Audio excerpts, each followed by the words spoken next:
Good evening good evening good evening good evening good evening. बोले इतनी बार good evening तो हमें अपने घर वालों ने नहीं बोला, जितनी बार आपने एक दिन में बोल दिया। बोल देते हैं कभी कभी, जब शाम को क्लास होती है तो बोल देते हैं, है ना। तो आई होप सो मैं आपको दिखाई दे रहा हूँ अच्छे से, और सुनाई तो दे ही रहा हूँ ऑफ कोर्स। तो जिस जिसको मैं दिखाई दे रहा हूँ, सुनाई दे रहा हूँ, जल्दी से लाइक बना दो या आग का सिंबल बना दीजिए। लाइक या आग, लाइक या आग। हाँ जी, गुड इवनिंग भाई, good evening. Akshay good evening, Amrit good evening, Sahaj good evening, हाँ Deepti good evening, very good, बहुत बढ़िया। Akanksha good evening, Gautam good evening, Abhishek good evening. तो स्टार्ट करें क्या? ओके तो मैं सुमित शर्मा सबका स्वागत करता हूं आपके अपने चैनल या बैच जीत बैच में, जहां पर हम जेई और नीट लेवल की फिजिक्स, केमिस्ट्री एंड नीट की बायोलॉजी को कवर कर रहे हैं। आज का जो हमारा टॉपिक है that is chapter number 2, electrochemistry को स्टार्ट करना एंड कंडक्टेंस, कंडक्टिविटी, ये वाला पार्ट स्टार्ट कर देना है।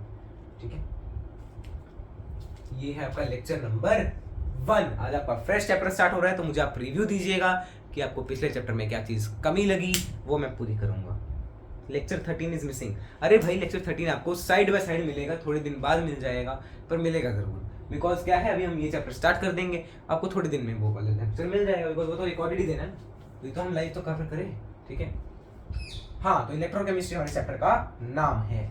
अब इसमें हाँ जो बातें करनी है ना, पहले शुरू में कर लेते हैं। ठीक है, थोड़े बहुत। हाँ जी, वेंट ऑफ फैक्टर में दिक्कत, उसके क्वेश्चन जब आप करेंगे तो आपको सब क्लियर होगा धीरे धीरे। और क्वेश्चंस का वीडियो आपका लेक्चर 13 में ही है क्वेश्चन, ठीक है, तो आप उसके बाद बिल्कुल क्लियर हो जाएगा, आपको क्रिस्टल क्लियर हो जाएगा, है ना, क्रिस्टल क्लियर, क्रिस्टल क्लियर। ठीक है, इलेक्ट्रोकेमिस्ट्री स्टार्ट करें फिर। अच्छा, एनसीईआरटी में से मैं आपको बताऊं कि ये चैप्टर कहाँ से मैं शुरू करवा रहा हूँ। हाँ तो एनसीईआरटी अगर आपके पास ओल्ड है ना, तो वहां पे मैंने बता कहाँ से शुरू करवाया है, बिकॉज हर एक बंदा यहीं से करवाता है। Page 75 from old NCERT, conductance, electrolytic solution की कंडक्टेंस। ठीक है, तो इसमें हम इलेक्ट्रोलिटिक सॉल्यूशन के बारे में पढ़ेंगे, मतलब इलेक्ट्रोलाइट्स के बारे में पढ़ेंगे। बोले इलेक्ट्रोलाइट्स क्या होते हैं? तुम होते हो, इनको ये जोक समझ नहीं आया तो शायद बिग बॉस देखते नहीं है। इलेक्ट्रोलाइट देखने की जरूरत भी नहीं है, टाइम वेस्ट। इलेक्ट्रोलाइट क्या है? एनी सब्सटेंस दैट generates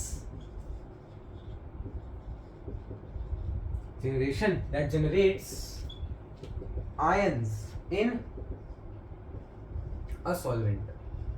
किसी सॉल्वेंट में हमने उसको डाला तो आयंस जनरेट करता है। ठीक है,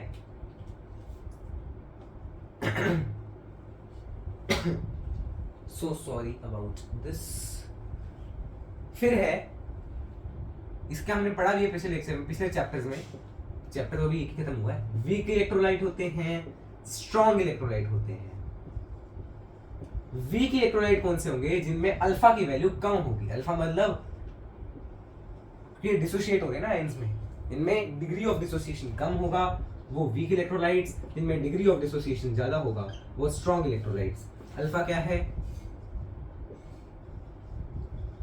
डिग्री ऑफ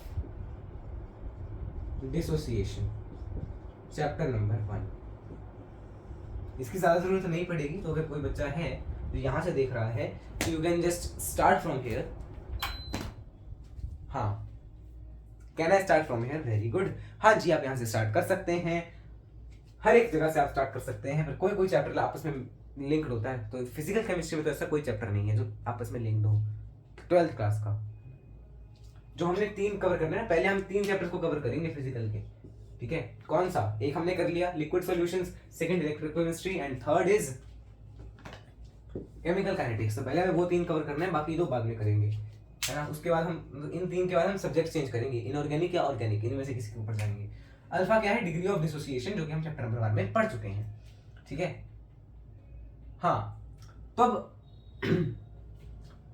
अगर अल्फा ज्यादा है तो मतलब आयंस ज्यादा होंगे, आयंस ज्यादा होंगे, और इसमें आयंस कम होंगे, मतलब ये ज्यादा बढ़िया कंडक्टर होगा। बिकॉज कंडक्टर में क्या होते हैं? आयंस होते हैं। तो ये कंडक्टर पावर है, कंडक्टिंग पावर ज्यादा है इसकी, तो ये बेटर कंडक्टर है। ये इसके कंपैरेटिवली नॉट बेटर कंडक्टर है। तो तो कंडक्टर अगर आपको पता पूछा है कौन सा बढ़िया कंडक्टर बनेगा, इलेक्ट्रोलिटिक कंडक्टर बनेगा, है ना, इलेक्ट्रोलाइट में कौन सा बढ़िया कंडक्टर है, तो जिसके आयंस ज्यादा बनेंगे वो ज्यादा बढ़िया कंडक्टर बनेगा। सही बात है, सीधी सी बात है। अब अगर मैंने बात की कंडक्टिंग पावर की, तो हमें एक टर्म पढ़ना है कंडक्टेंस, जिसको हम बोलते हैं, रिप्रेजेंट करते हैं कैपिटल जी से। The conducting power of an electrolyte, ऐसा लिख लो। अब मैंने आपको क्या बताया, कंडक्टिंग पावर मतलब कितने आयंस जनरेट कर रहा है ना, या कितने उसके अंदर फ्री आयंस हैं, कितने अलाउंस है उसकी आयंस के प्रति। The allowance to ions move without any hindrance,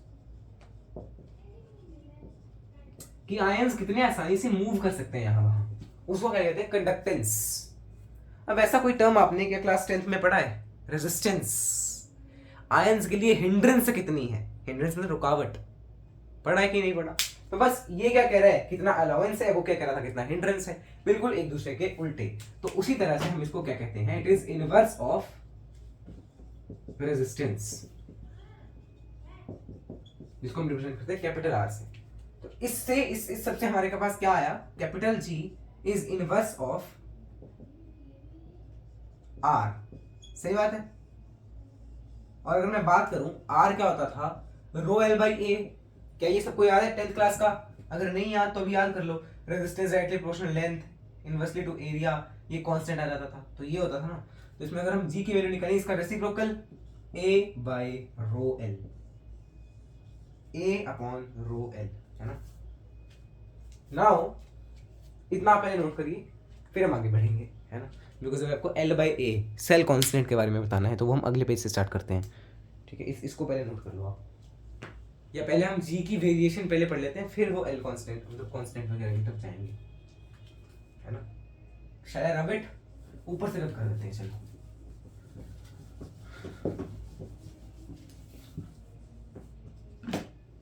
एक मिनट, हाँ। रिवीजन ऑफ प्रीवियस क्लास, गधा है क्या भाई, लेक्चर नंबर 1 नहीं दिख रहा है, बदतमीज।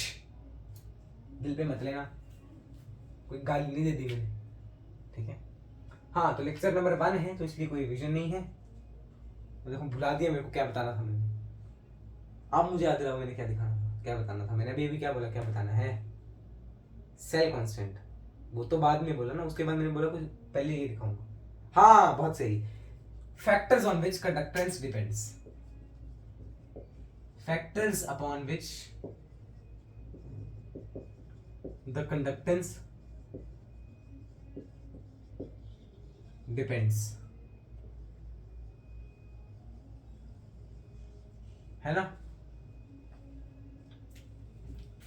सबसे पहला है चार्ज के ऊपर। चार्ज के ऊपर कैसे डिपेंड करता है, तो कैपिटल जी डायरेक्टली प्रोपोर्शनल नहीं है, इनवर्सली प्रोपोर्शनल है चार्ज ऑफ स्पीशीज के। अब स्पीशीज यहाँ पे कौन होगी, आयन ही तो होगा, है ना। तो आयन के चार्ज से डायरेक्टली इनवर्सली प्रोपोर्शनल है ना। मतलब अगर मैं बात करूं एग्जांपल के लिए, if I take it Li plus comma Mg2 plus comma Al3 plus arrange in G increasing order, है ना। तो इंक्रीजिंग ऑर्डर मतलब सबसे पहले क्या रखना है, जो सबसे कम वैल्यू दे रहा है G की, चार्ज जिसके ऊपर सबसे ज्यादा उसका G सबसे कम, है ना। इसका क्या आएगा, Al3 प्लस का G सबसे कम होगा, उससे ज्यादा Mg2 प्लस का होगा, उससे ज्यादा Li प्लस का होगा, है ना। तो क्या ये सबको क्लियर है, चार्ज के इनवर्सली प्रोपोर्शनल है, क्या चार्ज के इनवर्सली प्रोपोर्शनल है। एक और चीज लिख लो, फॉर स्ट्रॉन्ग इलेक्ट्रोलाइट्स जिसमें आयन आसानी से आ जाएंगे, एग्जाम्पल दे दो, HBr, HI, सॉरी HI भी तो है, HCl, Na2CO3 एक्सेट्रा, मतलब इनऑर्गेनिक कंपाउंड्स है ज्यादातर, ठीक है। G की वैल्यू ज्यादा होती है बिकॉज स्ट्रॉन्ग इलेक्ट्रोलाइट्स है, ठीक है। अब मैं इसको भी मिटा रहा हूँ नीचे से, ये तो आपने नोट कर ही लिया होगा भाई, साथ साथ में देखो नोट करने की क्षमता बढ़ाओ अपनी, ठीक है। जी क्या है, कंडक्टेंस है, इनवर्स ऑफ रेजिस्टेंस, कोई चार्ज कितना जा सकता है, कितना अलाउंस है उसको जाने के लिए। हम उसी के बारे में पढ़ रहे हैं कि कौन कौन से फैक्टर्स पे वो डिपेंड करेगा, क्या चार्ज है उसका, उसके इनवर्सली प्रोपोर्शनल है। थर्ड, फॉर वीक इलेक्ट्रोलाइट्स, अगर मान लो इलेक्ट्रोलाइट वीक है, इसका एग्जांपल क्या है, NH3, ठीक है, CH3COOH, C2H5OH एटसेट्रा, मतलब ऑर्गेनिक कंपाउंड्स ज्यादातर है।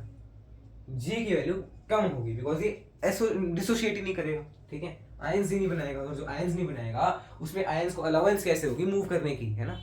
आई hope so it is clear to you. बहुत सही। What if the charge is equal, अब अगर मान लो चार्ज ही बराबर है किसी दो स्पीशीज पे, मैंने कह दिया compare capital G for same concentration of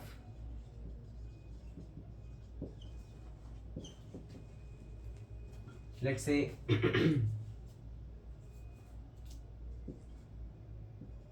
Ba+3, Al+3, Ga+3, है ना। इन तीनों के लिए आपको ये कंपेयर करना है। इसमें आप क्या करेंगे कि कैपिटल जी जो है डायरेक्टली प्रोपोर्शनल है साइज के, और ये कब है, इफ चार्ज इज सेम। अगर चार्ज सेम है तब देखेंगे ये, अगर चार्ज सेम नहीं है तो हम ये वाला रूल लगाएंगे, अगर चार्ज सेम है तो ये वाला लगाएंगे, है ना। तो इसमें चार्ज सेम है, और हमने पढ़ा है डाउन द ग्रुप, ये ग्रुप है ना, ये ग्रुप 13 के बारे में बात कर रहा हूं मैं, सही है। ये मैं मान लो इसकी जगह मैंने सिंपल फर्स्ट ग्रुप ले लिया, बिकॉज शायद किसी को पता हो ना पता हो, है ना।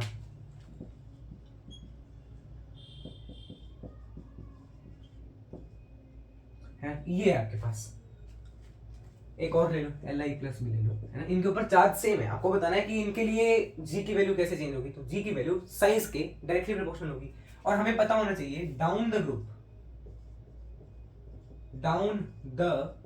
ग्रुप साइज इंक्रीज करता है। जैसे अगर मैं इसको थोड़ा हटाऊं, थोड़ा आगे आगे हो जाती, नहीं हो रहा, हाँ, तो यहाँ पे आपको ये दिख रहा है क्या, first group, is it visible to you, हाँ फर्स्ट ग्रुप आपको विजिबल है। तो ये एक ग्रुप होता है ना। हाइड्रोजन फर्स्ट ग्रुप का एलिमेंट नहीं है, हाइड्रोजन किसी ग्रुप में नहीं आता, तो लिथियम से स्टार्ट होता है ये, लिथियम, सोडियम, पोटेशियम, रुबीनियम नहीं, रुबीना वाला मैंने सीजन अभी देखा था, ऐसे ही छोटे छोटे क्लिप्स है, तो वो ये चढ़ गया। हाइड्रोजन नहीं है इसका, lithium, sodium, potassium, rubidium, caesium, francium ये है। तो इनमें नीचे जा रहे हो तो साइज बढ़ता है, क्यों, क्योंकि मतलब शेल बढ़ जाते हैं, वो हमारा टॉपिक नहीं है, बस आपको पता होना चाहिए डाउन द ग्रुप साइज बढ़ता है। और ये फर्स्ट ग्रुप की बात होती है, फर्स्ट ग्रुप है ये, है ना। फर्स्ट ग्रुप कैसा है, हलीना की रब से फरियाद, लीना की रब से फरियाद, है ना। ऐसा देखो, सबसे ज्यादा साइज इसका होगा, फिर इसका, फिर इसका, सबसे कम सॉरी सबसे बड़ा ये है फर्स्ट ग्रुप का, है ना। तो इसमें साइज किसका ज्यादा है, इन सब में से रुबीडियम का। सो Rb+ का कंडक्टेंस ज्यादा होगा K+ के कंडक्टेंस से, Na+ के कंडक्टेंस से, एंड Li+ के कंडक्टेंस से, ठीक है। तो साइज के ऊपर कैसे डिपेंड है मैंने आपको वो भी बता दिया, ठीक है। अच्छा, एक लिख रहा है क्या, अलोंग द ग्रुप भी आपको बता देता हूं, बट अलोंग द ग्रुप हाँ लिख लो, चलो अलोंग द क्या पीरियड, अलोंग अ पीरियड, मतलब अगर आप ऐसे मूव कर रहे हैं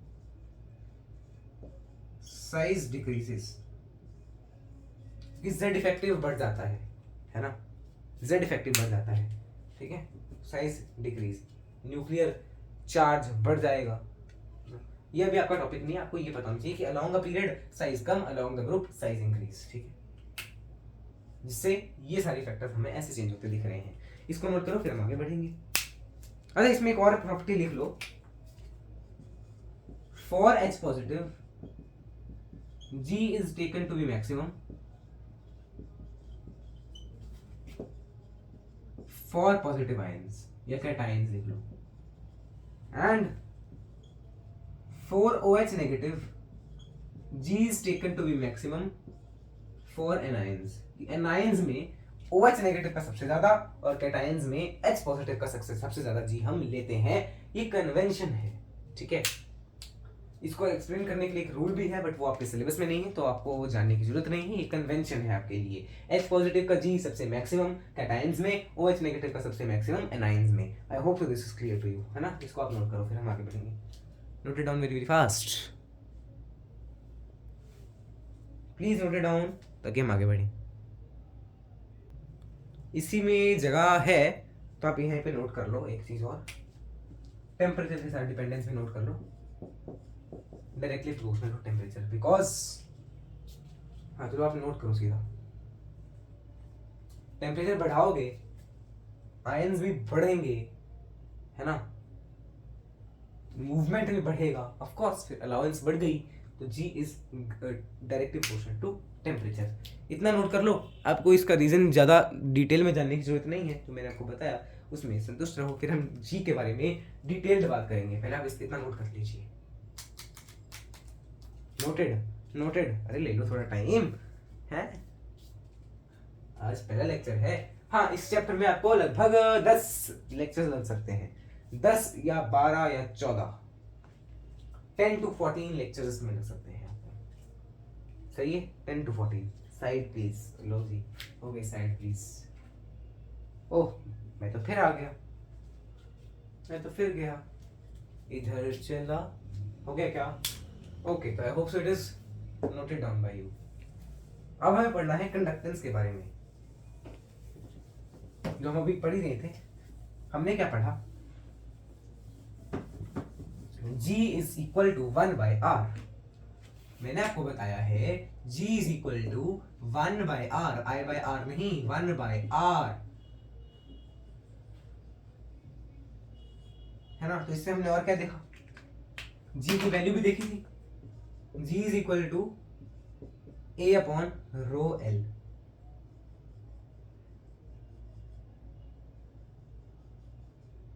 सही बात है, G is equal to A/ρl। अब G की पहले मैं यूनिट की बात करता हूं, unit of capital G। So there are 3 units of capital G। एक minute,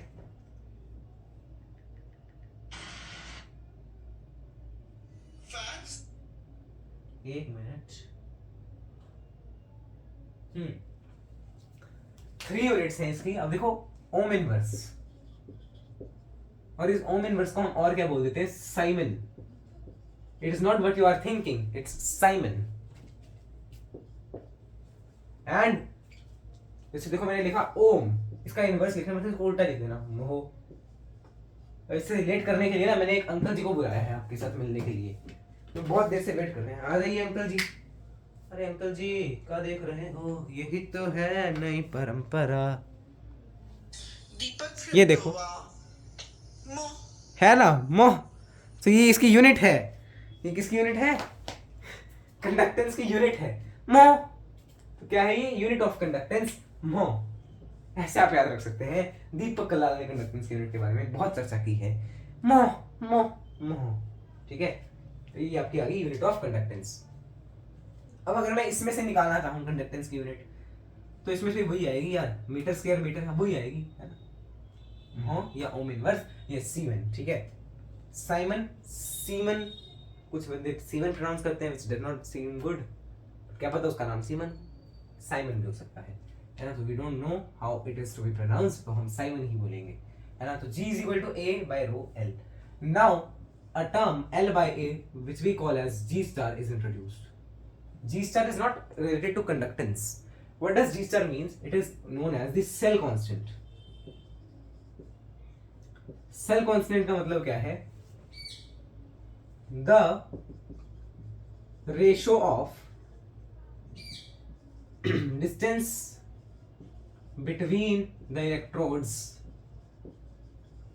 and to the ratio to the area of electrode, उसको हम कह देंगे G स्टार या सेल कांस्टेंट, यानी कि L/A। और इसकी यूनिट की अगर मैं बात करूं तो it is not mho metre inverse, because metre upon metre square metre inverse और सेंटीमीटर इनवर्स, ठीक है। ये इसकी यूनिट हो जाएंगी G स्टार की। ठीक है, ये आपके पास आ जाएंगी जी स्टार के ही यूनिट्स। सही बात है।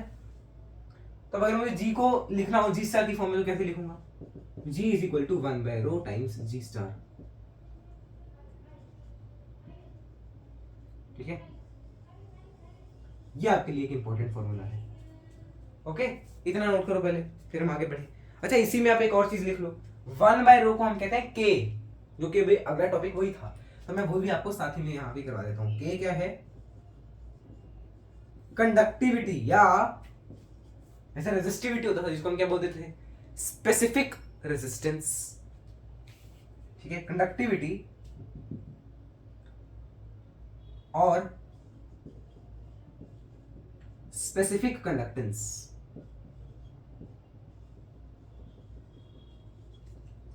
इसकी डिफाइन अगर मैं लिखना चाहूं तो क्या लिखूंगा? The conductance of a cell with cell constant as unity, यानी कि जिसमें जो रेशो है ये यूनिटी के बराबर आए। ठीक है, सही बात है। अब अगर ये रेशो यूनिटी के बराबर है, ये 1 के बराबर है, तो जो जी की वैल्यू है वो 1 बाय रो है। मतलब कि जो कंडक्टेंस की वैल्यू है, जब सेल कांस्टेंट 1 है तो वो 1 बाय रो हो रही है कंडक्टेंस की वैल्यू, यानी कि कंडक्टिविटी क्या है? Inverse of resistivity. ठीक है, it can be defined as inverse of resistivity, है ना। इसको मैं कैसे लिख रहा हूं? यूनिटी है तो G is equal to 1 by rho G star, है ना। If g is equal to 1 तो g को हम क्या लिखेंगे? कैपिटल के, जो कि स्मॉल के, यानी कि कंडक्टिविटी। तो कंडक्टिविटी की वैल्यू कितनी आ रही है? 1 बाय रो, तो k इक्वल्स 1 बाय रो। अब इसकी यूनिट की अगर मैं बात करूं तो k की यूनिट क्या आ जाएगी? 1 बाय ओम मीटर होती है ना रो की। रो की यूनिट क्या होती है? ओम मीटर होती है। ठीक है, तो k की यूनिट क्या हो जाएगी?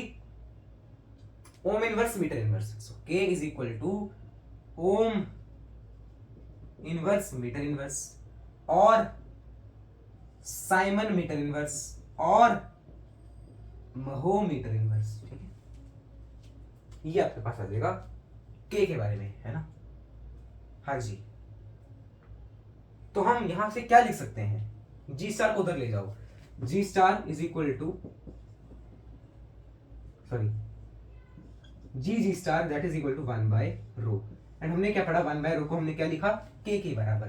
तो g इज इक्वल टू, तो यहां से हम क्या लिखेंगे? G star that is equal to K. Very important relation, very important relation I am saying to you. ठीक है, तो g times G star is equal to K. कितने हो गया टाइम?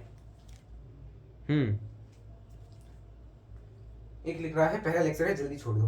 आपको जाना है, आप जा सकते हैं, आपको किसी ने रोका थोड़ी है। अरे आप लेक्चर नहीं देखेंगे तो क्या होगा?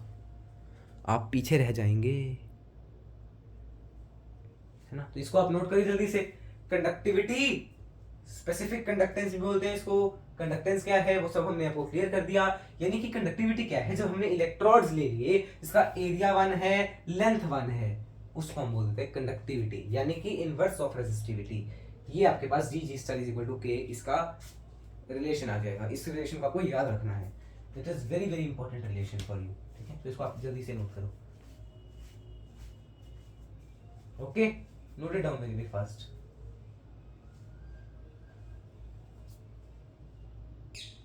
नोटेड? बोलो भाई, have you noted it down? फिर हम बोलेंगे, बढ़ेंगे एस क्यूब की तरफ। क्या आपने इसको नोट कर लिया क्या? आई hope so you have noted it down.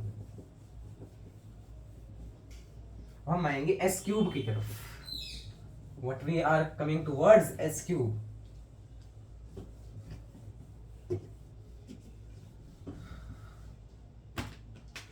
S cube अगर किसी को नहीं पता, that means Sumit Sharma special. S cube Sumit Sharma special. इसमें सबसे पहला पॉइंट है about conductance. Conductance is equal to 1 by R. Conductance is equal to 1 by R. And ये क्या है? Allowance to current है, allowance to current। अब इतना भी नहीं लिख रहा। G is directly proportional to size of ions if charge is same. Okay? charge is same, then it is directly proportional, inversely proportional to charge on ions, ठीक है, and और क्या पढ़ा हमने, directly proportional to temperature, temperature के directly proportional है, ठीक है। हाँ, तो जी जो है साइज ऑफ आयन के डायरेक्टली प्रोपोर्शनल है, चार्ज के इनवर्सली प्रोपोर्शनल है और टेम्परेचर के डायरेक्टली प्रोपोर्शनल है, ठीक है। फिर हमने पढ़ा था यहाँ से that G is equal to A by rho L, A by rho L, और फिर हमने जी की यूनिट्स भी तो देखी थी, तो जी की यूनिट्स क्या है, एम एच ओ यानी कि ओम इनवर्स और साइमन, ठीक है। फिर हमने ये सब जी के बारे में पढ़ा था, और हमने क्या पढ़ा, जी इंटू जी स्टार के बारे में पढ़ा, G star is equal to L by A, है ना, and G is equal to 1 by rho G star, है ना, and 1 by rho is equal to k, so g is equal to g star is equal to small k, okay, where small k is conductivity and capital G is conductance, okay, conductance, right? So this is what we have learned till now, and we saw for ions, for strong electrolytes the value of capital G is of course mole, right? So you just note it down. I am in the child mode, you know, child mode. There is a child mode in televisions as well, that if any child is interested to, you know, turn on the TV, then he can use that mode. I don't know, parents use it mode for their child safety. जल्दी करो भाई, note करो इसको। फिर हमें पढ़ना है molar conductivity के बारे में, मोलर कंडक्टिविटी के बारे में भी पढ़ना है यार, सच कह रहा हूँ मैं, हमें मोलर कंडक्टिविटी भी पढ़नी है यारो, तो जल्दी जल्दी करो। चलो यारो, अब हम आगे बढ़ते हैं, आगे बढ़े क्या, चलिए, चाइल्ड मोड ऑफ। हाँ, तो अब हमें क्या देखना है, now we have to see molar conductivity. क्या चीज, मोलर कंडक्टिविटी। बोले ये कौन सी नई बला आ गई, molar conductivity. So very very clear from the name. अब इसका सिंबल क्या है, लैम्डा एम। बोले वेवलेंथ ऑफ एम है, वेवलेंथ ऑफ एम ना भाई, it's not wavelength, it is molar conductivity का सिंबल लैम्डा एम, ठीक है। इसको हम कैसे डिफाइन करेंगे, the conductivity of a cell when the concentration of the electrolyte, किसी सेल में मान लो इलेक्ट्रोलाइट है, is 1 molar, okay, तो ये है आपके पास, मोलर कंडक्टिविटी लैम्डा एम से रिप्रेजेंट करेंगे conductivity of a cell when the concentration of the electrolyte is 1 molar, ठीक है। इतना नोट करो, एक आपको रिलेशन इसमें याद रखना है, lambda M is equal to k times 1000 upon capital M, where k की यूनिट्स फिक्स होनी चाहिए, k की यूनिट्स फिक्स होनी चाहिए। k की यूनिट्स के बारे में हमने बात की थी क्या, did we talk about k की यूनिट्स, आई थिंक सो, है ना। हाँ, ओम इनवर्स मीटर इनवर्स मैंने बताया तो था। तो k की यूनिट्स क्या होनी चाहिए, ओम inverse centimetre inverse, it should be fixed, और C1 centimetre inverse, it should be fix, centimetre में लेना आपको ये, तो ये फॉर्मूला वैलिड है, और हो centimetre inverse, this is very very important. अगर ये सेंटीमीटर इनवर्स में नहीं है तो आप ये फॉर्मूला यूज नहीं कर सकते। मीटर है तो मीटर में दिया हुआ आपको, तो आप उसको पहले सेंटीमीटर में कन्वर्ट करेंगे, फिर ये फॉर्मूला यूज करेंगे। This is very important formula, ठीक है, इसको नोट करिए, नोट इट डाउन, फिर हम आगे बढ़ेंगे, ठीक है ना। इसमें आपकी बाकी सब जनरल यूनिट्स होंगी, इसकी मोल पर लीटर, ठीक है, और लैम्डा एम की यूनिट क्या आ जाएगी, units of lambda M, units lambda M की, के क्या है, व्हाट इज के, ओम इनवर्स सेंटीमीटर इनवर्स पर mole, mole inverse litre, litre ohm inverse centimetre inverse mole, और इसको क्या लिख सकते हैं, litre siemens centimetre inverse mole inverse, और लीटर में हो सेंटीमीटर इनवर्स मोल इनवर्स। ठीक है, ये है आपके पास। अब आपकी एनसीईआरटी में अगर आपने देखा हो तो ये लिखा हुआ है K/C। सी मतलब इसकी यूनिट चेंज है बस। यूनिट क्या है? Mole per metre cube, and 1 metre cube is equal to 1000 litre. तो यहाँ पे बस के की यूनिट और उस यूनिट में खेला है बस। इसमें बस यूनिट क्या है? सीमन। हाँ, सीमन मीटर इनवर्स और ओम इनवर्स मीटर इनवर्स, और मतलब बात सेम है, मैं सीमन ही लिख रहा हूँ सिर्फ। ठीक है, ठीक है जी। तो लैम्डा एम के साइमन मीटर इनवर्स, और इसमें सी की वैल्यू यहाँ पे मीटर क्यूब है ना, और इसमें पर लीटर है। पर लीटर को आप सेंटीमीटर क्यूब लिखते हैं। तो बस मीटर सेंटीमीटर में फर्क है, ऊपर भी वही फर्क है, नीचे भी वही फर्क है। ठीक है, यहाँ पे ऊपर मीटर कर दिया और यहाँ पे सेंटीमीटर से मीटर, ऊपर सेंटीमीटर से मीटर, दोनों कैंसिल ही हो जाएगा, चेंज तो है ना। That is what I was about to tell you. ठीक है, ये आपकी बुक में भी दिया हुआ है, एनसीईआरटी में दोनों चीजें दी हुई हैं, बस यूनिट्स का डिफरेंस है, तो मैंने आपको ये बताना जरूरी समझा और मैंने बता दिया। ठीक है, वैसे आप प्रेफर यही करिएगा। इसमें बस आपको क्या करना है? मोलैरिटी निकालनी है। इसमें आपको ये निकालने में भी दिक्कत होगी। ठीक है, okay, so just note it down very very fast. अच्छा, टाइम होने वाला है ना। आज एक बच्चा कह रहा था जल्दी छोड़ने को, तो क्या जल्दी छोड़ दें क्या? बोलिए। अच्छा, एक और टर्म पढ़ लेते हैं इसी से रिलेटेड, फिर हम छोड़ देंगे। एक और ऐसी टर्म पढ़नी है, फिर छोड़ देंगे।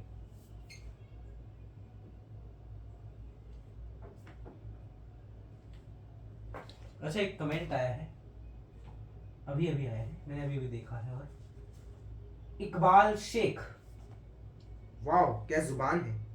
ऐसे वही है जो पहले से भी मतलब काफी बार कमेंट कर चुका है, मैंने इसके पहले भी कमेंट्स देखे हैं। अभी इसने आईडी चेंज करके मतलब नाम चेंज कर लिया, बस कमेंट किया है, ठीक से पैदा नहीं हुआ और पढ़ाने आया है। Nice language, no offence. इसका एक और कमेंट पढ़ते हैं, एक आधा कमेंट आपको, और आपको लैंग्वेज दिखाते हैं इनकी कैसी है। हाँ, इकबाल शेख, नाम देखो, शेख रखा है नाम में, पर काम गधों वाले। पहले लिखा है, हेलो भाई, I am 11th NEET student, you can help me for NEET crack. ठीक है, मैंने सब लिखा। हाँ, अब आप 11th भी साइड से साइड करते रहो, 12th के लेक्चर्स यहाँ से देखते रहो, 11th आप साइड बाय साइड करते रहो, रिवीजन लेक्चर्स भी आएंगे, मैं बहुत अच्छे से बात की। फिर लिखता है, मेरा डैश जैसा पढ़ाता है ये। सो यू कैन इमेजिन कैसे फैमिली बैकग्राउंड से आता है, जहाँ पे जो इसने डैश की जगह वर्ड लिखा है वो मैं यहाँ पे नहीं बोल पा रहा, बट इसके फैमिली में बोलते होंगे। That is why he is commenting. Iqbal Shaikh, आपको बिल्कुल अच्छे से वो किया गया है नोटिस। ठीक है, अब लिखा है, ठीक से पैदा नहीं हुआ, देखो 2 मिनट पहले आया है, ठीक से पैदा नहीं हुआ और पढ़ाने आया है। वाह, क्या बोले ऐसे बच्चों को है? ये अपने माता पिता का नाम क्या कर रहे हैं, इनके माता पिता के बारे में कोई क्या सोचेगा जब इनके ऐसे कमेंट देखता है? यही सोचेगा ना, इनके माता पिता ने इनको यही सिखाया है। जबकि कुछ बच्चे ऐसे होते हैं जो बहुत इनकरेज करते हैं यार। चलो, अब क्या बात करनी, हम यहीं पे आते हैं वापस। ठीक है, तो ये तो अभी आप लाइव में आ गया ऐसा कोई कमेंट, तो मैंने आपको बता दिया। ठीक है, कई बच्चे इस पे भी हंसेंगे, इसमें क्या लिख दिया, इस मेरे डैश जैसा पढ़ाता है, but it is not a topic of fun according to me. आपको नहीं पढ़ना, आप जा सकते हैं। इसको मैं एक बार फोटो खींच लेता हूँ। Okay, chill, take a chill pill. अब हम स्टार्ट कर रहे हैं अगले टॉपिक से, है ना। हाँ, तो मोलर कंडक्टिविटी हमने पढ़ लिया। अब क्या है? Normal conductivity. नॉर्मल कंडक्टिविटी या equivalent, sorry, equivalent conductivity, equivalent या इक्विवेलेंस कंडक्टिविटी, इसको हम करते हैं लैम्डा ई क्यू से represent. The conductivity of the cell when the concentration of the electrolyte is 1 normal. यहां पे क्या आ जाएगा? Capital N. सही बात है, बस बाकी इसको मिटा दो। यूनिट इसमें क्या आएंगी? यूनिट्स भी चेंज हो जाएंगी ना, ऑफ कोर्स। तो यहां पे लैम्डा ई क्यू आ जाएगा। लैम्डा ई क्यू की यूनिट्स क्या क्या होंगी? देखो, के की यूनिट साइमन सेंटीमीटर इनवर्स, और नॉर्मल इनवर्स। सही बात है, तो इसको आप नोट करिए, नोट इट डाउन। एक लिख रहा है व्हाट इज नॉर्मेलिटी। नॉर्मेलिटी क्या होता है ना, इसको मैं बिल्कुल सिंपल मैं आपको समझा रहा हूँ, बिकॉज इतना डिटेल में हम नहीं कर सकते ग्राम इक्विवेलेंट वाला, अब वो टाइम आपका गया, क्यों? क्योंकि वो फर्स्ट लेक्चर फर्स्ट चैप्टर का कंटेंट है। तो नॉर्मेलिटी को मैं आपको डायरेक्ट यहाँ पे बता रहा हूँ। नॉर्मेलिटी को आप और क्या लिख सकते हो, मोलैरिटी इंटू एन फैक्टर। अब एन फैक्टर क्या होता है, फिर से आपको बता देते हैं। आयंस के लिए, क्योंकि आयंस की बात हो रही है तो मैं सिर्फ वही बताऊंगा। इलेक्ट्रोलाइट्स लिख देता हूँ या सॉल्ट लिख देता हूँ। इलेक्ट्रोलाइट्स के लिए या सॉल्ट के लिए नंबर ऑफ आइदर पॉजिटिव और नेगेटिव चार्ज। पॉजिटिव चार्ज कितना है या नेगेटिव चार्ज, दोनों में से कोई भी चार्ज आप लिख लें, वही आपके पास एन फैक्टर है। ठीक है, तो ये आपके पास यूनिट वगैरह होगी, इसको नोट करो जल्दी, फिर हम आगे बढ़ेंगे।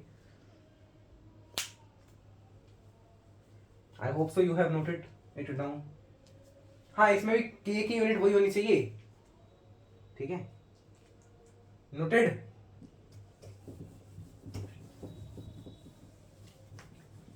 हैव यू नोटेड ना? अब क्या पूछ रहा है बोलो।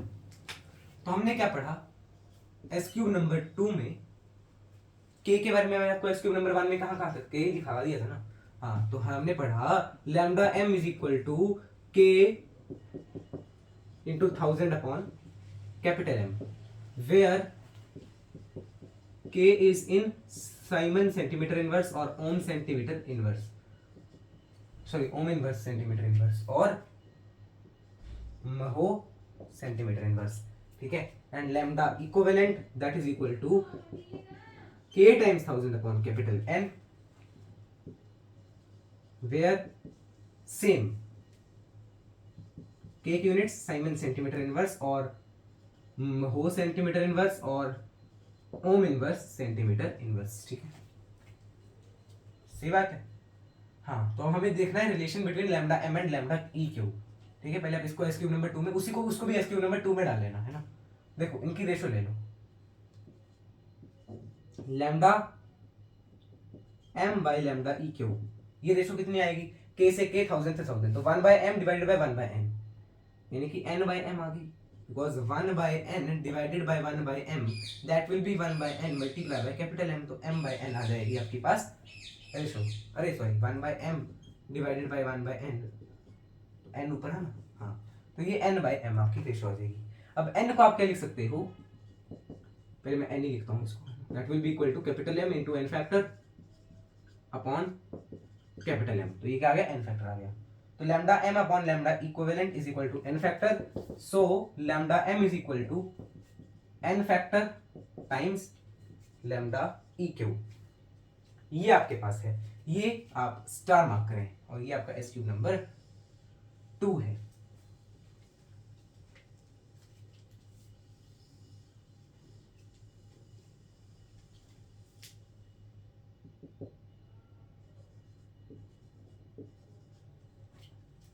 सही बात है, तो lambda M by lambda E cube, and ये आपका है रिलेशन बिटवीन लैम्डा एम यानी molar conductivity and equivalence conductivity, है ना। कल हम इससे रिलेटेड कुछ क्वेश्चंस देखेंगे भाई, कल हम इसके क्वेश्चंस देखेंगे और आगे का टॉपिक करेंगे, है ना। आगे अभी हमें काफी कुछ करना है ना।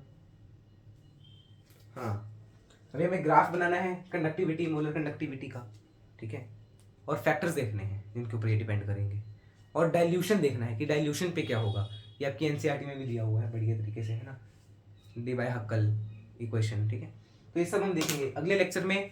ठीक है, हाँ, don't get demotivated, I am not getting demotivated, मुझे पता है ऐसे बच्चे पागल होते हैं। देखो फिर भी मैं आपके सामने इसको वो दूंगा, हार्ट देखो, ये दिया हार्ट, अरे कहाँ गया, ये देखो हार्ट, और इसने फोटो क्या लगाई है, 1 मिनट, देखो पूरी पड़ताल करेंगे हम, कहाँ गया ये बच्चा, नहीं फोटो लगाई है फ्री फायर की,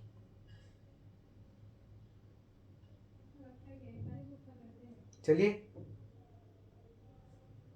देखो क्या यार, मतलब बकवास फालतू की। मैं सेम चीज़ कॉपी पेस्ट करूंगा, इसको लाइक दूंगा, लाइक नहीं मतलब हार्ट, देखो आपके सामने, everything is being done here, right. क्या करें ऐसे बच्चों का जो बिल्कुल गधे होते हैं।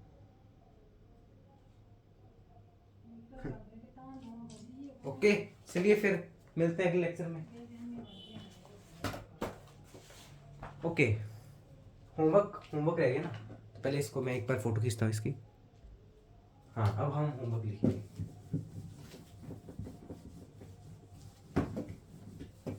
होमवर्क नोट करिए। डीपीपी नंबर 1 आपका होमवर्क है। Revise whole lecture, read from NCERT. अच्छा, एनसीईआरटी रहने दो अभी, है ना। Revise whole lecture. अरे यार, ये मार्कर कितना गंदा चल रहा है, बट फिर भी देखो दिख रहा है क्या? हाँ, दिख भी रहा है। एक लिख रहा है सॉन्ग हम आपको सुनाएंगे अगले लेक्चर में, ठीक है। अगले लेक्चर में हम आपको जरूर सॉन्ग सुनाएंगे। चलिए फिर मिलते हैं अगले लेक्चर में, तब तक के लिए जय श्री कृष्ण, राम राम, सीता राम, राधे श्याम, श्रीमन नारायण, राम राम।